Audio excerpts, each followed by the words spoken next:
अस्सलाम वालेकुम everyone, my name is Mahfooz. Welcome back to my YouTube channel. Hope you all doing well. तो आज मैं मॉर्निंग से व्लॉग शूट करना स्टार्ट कर रही हूँ। यहाँ मैं डिश ड्राइंग रैक जो अपना वो क्लीन करने लगी हूँ। वीक में 2 दफ़ा क्लीन करती हूँ। अच्छा, यूएई में ना ह्यूमिडिटी ज़्यादा होती है, घर बंद होते हैं, उसकी वजह से ना मॉइस्चर जो है ना क्रिएट होता रहता है किचन में। और डिश ड्राइंग रैक जो है ना, आयरन की जब आप रखते हो ना, उसका ज़रा सा कोड उधर जाता है, उसमें रस्ट लग जाता है। तो आइडियली जो इस एनवायरनमेंट के मुताबिक ना प्लास्टिक के बहुत ही ज़्यादा ना बेस्ट रहते हैं।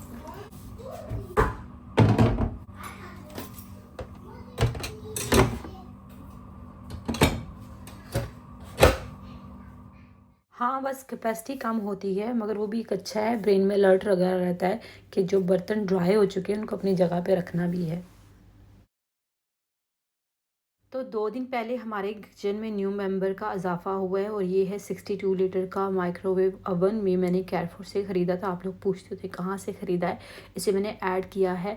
तो सेल पे लगा है जून और जुलाई में।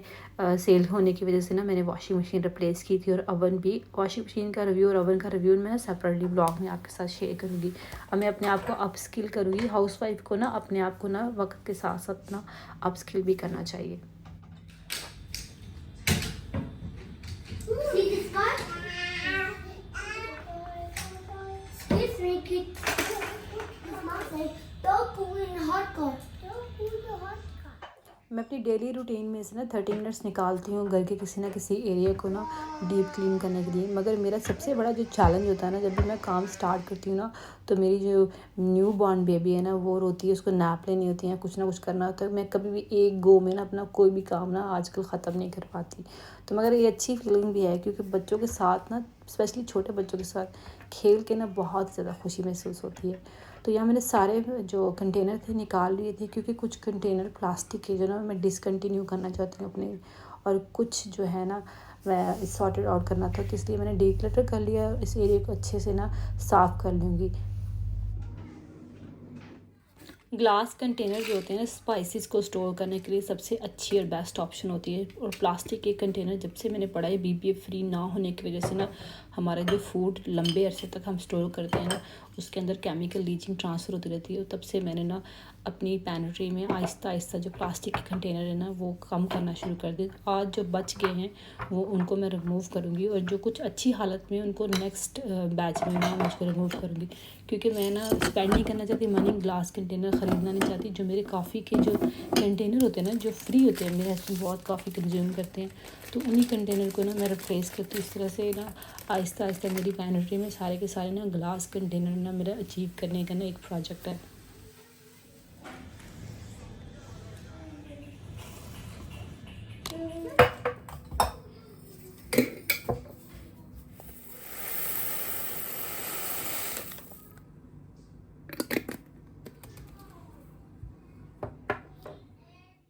यहाँ पेनिट्री के जो जार्स हैं ना, उनको थोड़ी सी हाइट देने के लिए ना मैंने फ़ोन के जो केसेस हैं ना वो रखे होते हैं सम टाइम, तो उन्हीं को यूज़ कर रही हूँ। And I keep changing until I will not get the desire look of my पेनिट्री।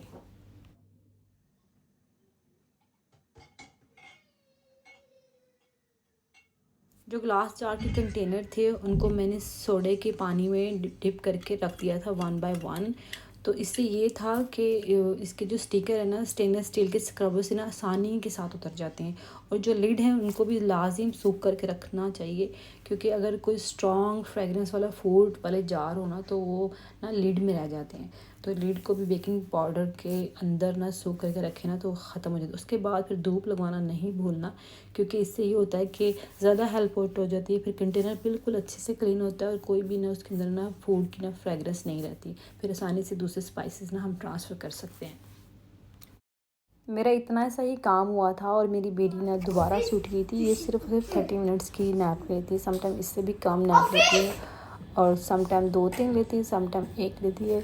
कुछ ना भी इसकी रूटीन ना एक सेट नहीं हुई। If you run in hot car, you run fast. उसके बाद मैं और मेरा बेटा निकल गए थे, पाकिस्तानी एम्बेसी जाना था हमने। तो हम ऑफ़िस आवर निकालने के बाद गए थे, क्योंकि सुबह सुबह ऑफ़िस आवर में अगर आप मैं पाकिस्तान एम्बेसी जाती तो बहुत ज़्यादा ट्रैफिक होनी थी, मगर फिर भी ट्रैफिक तो थी।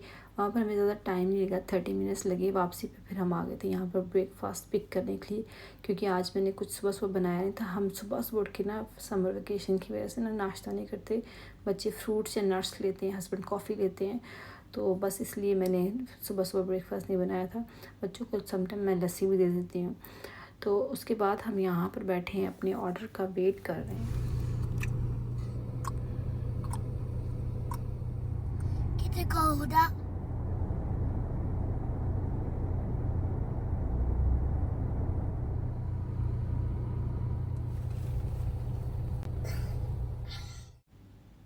फिर उसके बाद हम यहाँ पर अपना ऑर्डर लिया और हम घर आ गए। अच्छा, ब्रेकफास्ट में जो चने होते हैं ना, वो सुबह 11 बजे के बाद ख़त्म हो जाते हैं।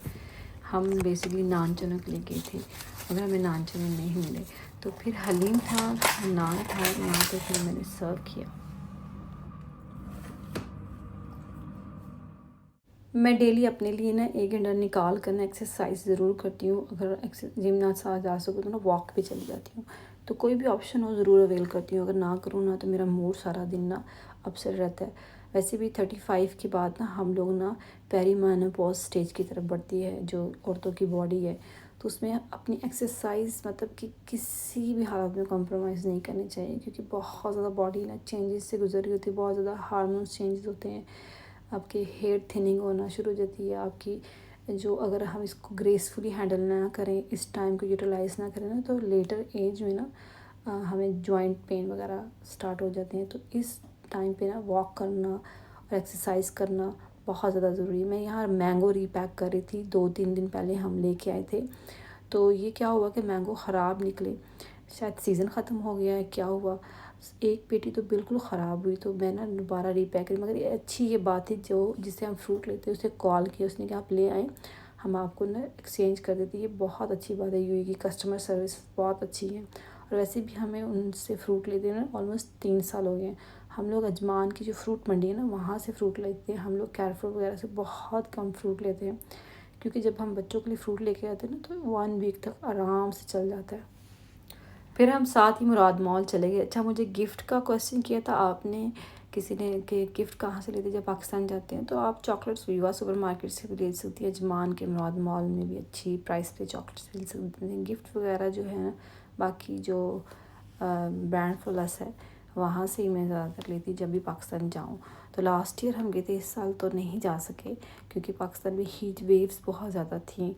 और हम लोग जो है ना, जिस भी एरिया में जाते हैं, गांव जाते हैं, वहाँ पर इलेक्ट्रिसिटी का बहुत इशू होता है। तो इसलिए हम ना इस साल पाकिस्तान नहीं जा सके। तो यहाँ पर छोटी के लिए हस्बैंड ने जूता पसंद किया। उसके बाद फिर यहाँ पर जो थोड़ी बहुत ग्रॉसरी थी घर की, वो ख़त्म हुई थी। राइस अच्छी प्राइस पे लगे थे। हम लेने कुछ नहीं आए थे, सिर्फ मैंगो रिप्लेस करने आए थे। फिर दोनों को, बच्चों को ना यहाँ पर मुराद मॉल में प्ले एरिया वहाँ छोड़ दिया था। फिर जो 1 घंटे का टाइम है, उसमें कुछ ना भी लेना हो ना, फिर भी वो ग्रॉसरी वगैरह ना हमने पिक कर ली थी थोड़ी बहुत। इसीलिए ना मैं एंटर नहीं होना चाहती ग्रॉसरी स्टोर, क्योंकि आप अगर ना भी लेना चाहें ना, फिर भी आप कुछ ना कुछ परचेज़ करके ही बाहर निकलते हो। तो ये थोड़ा सा विंडो शॉपिंग का या विंडो ग्रॉसरी का थोड़ा नुकसान हो जाता है। तो मैंने कुछ ग्रीन आइटम ली, कुछ सैलड के लिए, और कुछ फिर बाद में मैंने ना सब्ज़ी वगैरह ली। और जो हमने फ्रूट था वो हमारा रिप्लेस हो चुका था। इतनी देर में हमने यहाँ पर पे किया।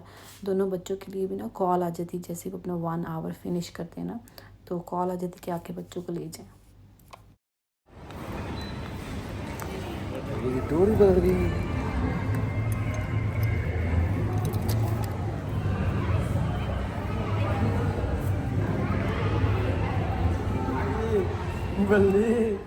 तो यहाँ से हमने बच्चों को पिक किया, फिर हम घर आ गए। इवनिंग स्नैक्स में मैंने ना रेडीमेड जो मिक्सर लेके थी केक का, वो बेक किया, इसलिए मैंने पूरी रेसिपी शूट नहीं की।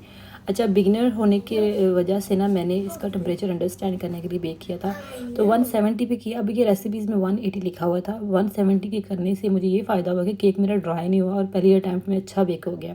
तो टेम्परेचर कम हो और टाइम थोड़ा ज़्यादा लगता है ना, तो चीज़ें ना पहली अटैम्प्ट में भी अच्छे से बेक हो जाती है। तो यहाँ मैंने लेमन लिया है, ब्लैक पेपर ली है, पेपरिका लिया है, 1 टीस्पून है सारी मेजरमेंट, और सॉल्ट टू टेस्ट लिया है इसके अंदर। फिर मैंने इसके अंदर ऑलिव ऑयल डाला है 1.5 टेबल स्पून, और 500 ग्राम तक मेरी जो सैल्मन थी उसको मैं अब ना बेक करना चाह रही थी। वैसे तो मैं फ्राई करती होती हूँ, सब्ज़ी वगैरह पकाती हूँ, आज मैंने कुछ भी साथ में नहीं पकाया। तो ऐसे ही फ़िश को ना मैं मैरिनेट कर रही हूँ। मैरिनेशन का जो टाइम था ना, मैंने 1 आवर रखा था। ये मैंने रेसिपी देखी थी यूट्यूब पे, उन्होंने कहा था 180 पे बेक कीजिएगा, मगर ना मैंने नीचे से बहुत सारे कमेंट्स पढ़े थे, तो काफ़ी लोग ना बेकिंग का जो एक्सपीरियंस रखते हैं ना, उन्होंने बताया कि टेम्परेचर थोड़ा ना कम रखें ना तो चीज़ें अच्छे से बेक हो जाती हैं। टाइम ज़्यादा लेती हैं तो फिर ये ड्राई नहीं होती, यानी कि मीट, चिकन, ये सब कुछ ना ड्राई नहीं होता, मॉइस्चर जो है ना इसका फूड का ख़त्म नहीं होता। तो फिर मैंने वैसे ही किया, इसको मैरिनेशन के लिए रख दिया था 1 आवर के लिए, और फिर बाद में बेक किया मैंने 15 मिनट्स के लिए ना 170 पे मैंने बेक किया था।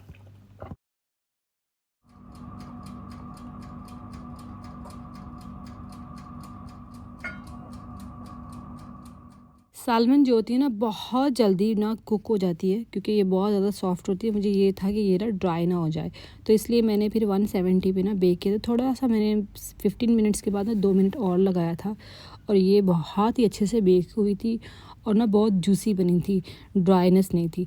मोस्टली इसके साथ बेशमेल सॉस भी मैं बनाती हूँ, मगर आज क्योंकि हम लोग नाइट में जब मैं कुछ ऐसा मील लेती हूँ तो मैं बेशमेल सॉस वगैरह ना स्किप कर देती हूँ, सिर्फ अपनी कैलोरीज डेफिसिट की वजह से। देखिए बहुत ही ज़्यादा जूसी बेक हुई थी।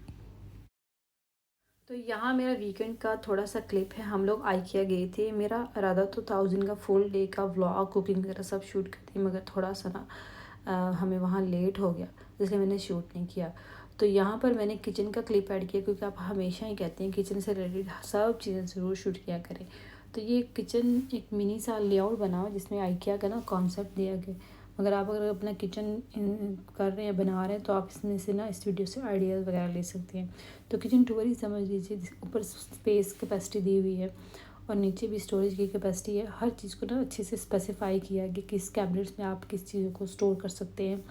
और ये नैपकिन्स के लिए, प्लेट्स के लिए, अच्छा क्रॉकरी के लिए है किचन के अंदर, ये ना छोटा सा मिनी सा क्रॉकरी के लिए जगह बन सकती है, और उसकी स्टोरेज कैपेसिटी को भी इन्हांस कर सकते हैं। दूसरा जो काउंटर टॉप के ऊपर शेल्फ्स का आइडिया मुझे बहुत ज़्यादा पसंद आया, ताकि काउंटर टॉप के ऊपर जो नेगेटिव स्पेस होती है समटाइम बड़े बड़े घरों में ना यूटिलाइज नहीं होती, तो इस तरह से उसको यूटिलाइज़ कर सकते हैं। और जो ईच ड्रॉवर था उसकी स्पेसिफिकेशन बहुत अच्छे से दी गई है कि किस तरह से किस ड्रॉवर को आप काउंटर टॉप फ्रेंडली, क्योंकि काउंटर टॉप में हमेशा चॉपिंग से रिलेटेड बेकिंग का स्टफ़ होता है, तो उसके नीचे उसी कॉन्सेप्ट से ना ड्रॉवर्स को ना अरेंज किया ताकि कुकिंग का प्रोसेस ना आसान हो सके। और सबसे अच्छा जो है रोटेट होने वाला, जो बाहर भी अच्छे से निकल जाता है, जो बर्तन वगैरह हम रखते हैं ना बड़े बर्तन, उसके लिए है। और इसके अंदर ना हम शीट्स वगैरह भी बिछा सकते हैं, मैट और ट्रांसपेरेंट जो होती है, और बर्तन रखता कि ये ना वाइट कलर की गंदी ना हो। और ये सेपरेट से मिलता है ये रोटेट होने वाला स्टैंड रॉड के साथ। तो ये वाला जो आइडिया था ना, ये बहुत ज़्यादा मुझे अच्छा लगा, क्योंकि पाकिस्तान में और इंडिया में तो ऐसे मैन्युफैक्चर होते हैं जो देख के वगैरह ना ऐसे डिज़ाइन वगैरह बना देते हैं। तो ये स्टोव टॉप जो है ना, ये बहुत ज़्यादा आजकल फ़ैशन में है। मेरी सिस्टर ने भी यही वाला लगवाया हुआ है। बेसिकली ये उन घरों के लिए होता है जिनकी जो रूफ़ टॉप जो है ना बहुत ज़्यादा स्पेस होती है, तो उनके लिए बेहतरीन आइडिया था। मगर हमारा जो किचन है उसमें जो इतना ज़्यादा नेगेटिव स्पेस नहीं है ऊपर मेरे स्टोव टॉप के ऊपर, तो उसके लिए तो छोटे वाला है, तो ये आइडियली बेस्ट होता है।